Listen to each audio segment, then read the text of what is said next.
C'est une collection qui représente la ville d'Alexandrie, l'évolution de la ville d'Alexandrie, la ville d'Alexandrie dans certaines époques, surtout à partir du 15e au 18e, début 20e siècle.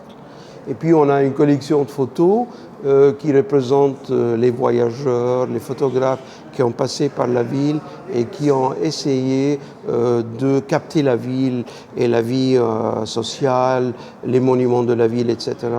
Vous savez qu'est-ce qu'il a dit, Napoléon? Enfin, il n'était pas Napoléon à cette époque, mais il était Bonaparte et il était chef de l'expédition. Il a dit, s'il faut choisir une capitale universelle pour le monde, il faudra que ça soit Alexandrie. Évidemment, quand les Français sont venus avec l'expédition, ils ont été un peu déçus parce que la ville glorieuse gréco-romaine et byzantine était plus ou moins en ruine.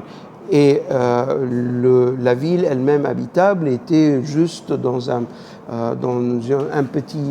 un petit quartier qu'on appelle le quartier ou la ville turque entre les deux ports.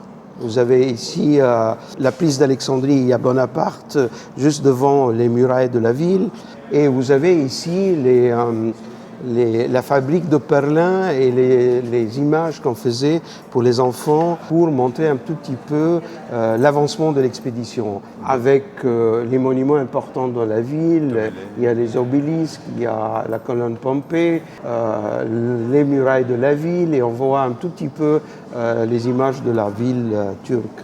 Et ça, c'est le palais de Mohammed Ali en 1849. C'est juste après la découverte de la photo en France. On commence les premières images en Égypte ici. Ça, c'est le statut de Mohammed Ali.